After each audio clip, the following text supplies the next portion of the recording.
Imagine this. You're sitting in a dark room, headphones on, watching a horror movie. The killer is creeping closer. Your heart races, your palms sweat.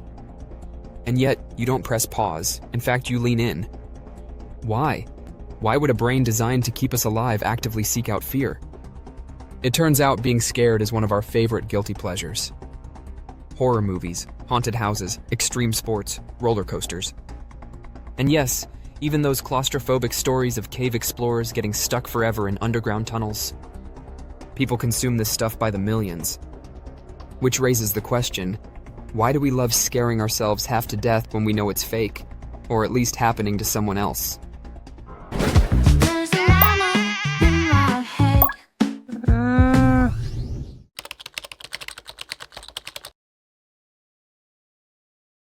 Fear at its core is survival fuel. It's your body screaming, "Something wants to eat you, run!" Adrenaline spikes, blood rushes to your muscles, your senses sharpen. Fear is basically the brain's emergency turbo mode. But here's the twist. Once the danger isn't real, the same response becomes entertaining.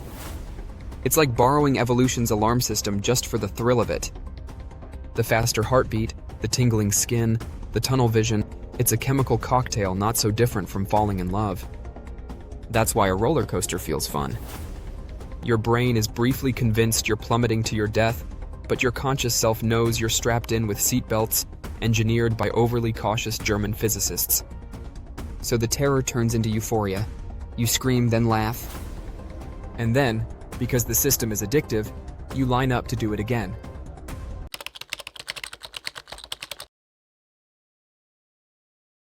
So why horror movies? Because they're fear with a safety net. You can watch a possessed doll commit unspeakable crimes while safely munching popcorn. Unlike real trauma, horror gives us control. You can close your eyes, mute the sound, or switch to a Pixar film if it gets too much. Psychologists call this benign masochism, the pleasure of pain that isn't actually dangerous.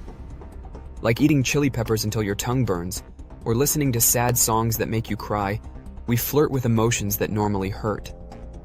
But in the right dose, they become strangely satisfying. It's emotional skydiving, jumping into darkness but knowing the parachute will open.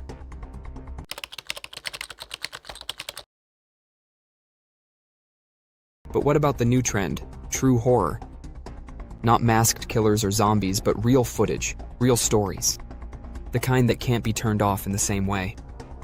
Take cave exploration.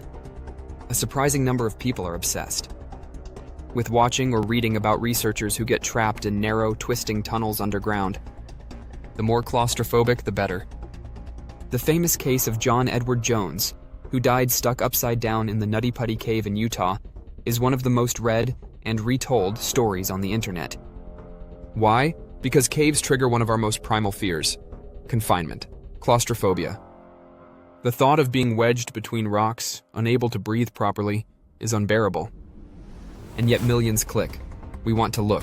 We want to imagine it. We want to scare ourselves with the thought of, what if it were me?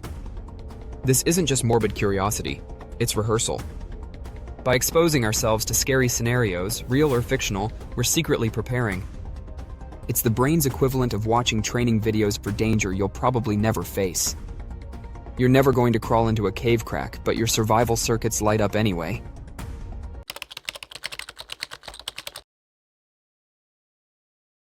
Fear itself is ancient. For most of human history, being afraid kept us alive. If you weren't afraid of snakes, cliffs, or lurking shadows, you probably didn't pass on your genes, so fear got baked deep into our species. But once we built safe houses, invented Netflix, and removed most lions from everyday life, fear became surplus energy. So instead of running from predators, we simulate them. Horror movies, skydiving, ghost stories, VR zombie games, they're our way of keeping that old circuitry entertained. Think of it as software updates for hardware that hasn't changed in 200,000 years. Our bodies still want the rush of fight or flight. But our modern world is too padded to trigger it, so we hack ourselves.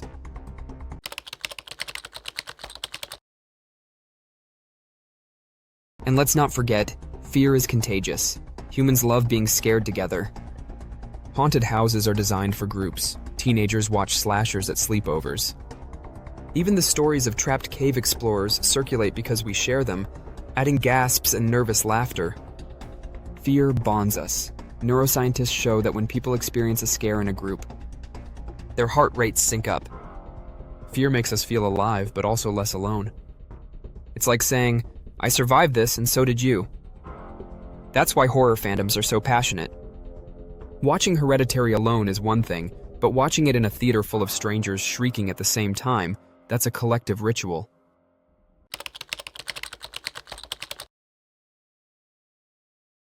Here's the strange irony. Fear, which evolved to keep us alive, has become one of our favorite recreational activities. We use it not just for thrills, but for comfort. A horror movie during a stressful week can feel cathartic. You let out bottled anxiety in one concentrated scream. An extreme sport can make office stress feel laughably small. Even reading about a trapped cave explorer makes your daily commute suddenly seem not that bad. Fear shrinks our problems by reminding us of something bigger, survival itself.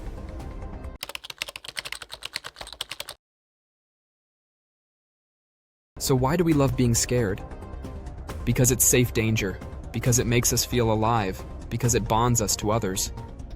And maybe, because in a world that often feels numb and predictable, fear is one of the last raw, unfiltered emotions we can still access on demand. At the end of the day, our brains don't really care whether the monster is real or not. As long as the adrenaline flows, we get the ride. There's a mama in my head.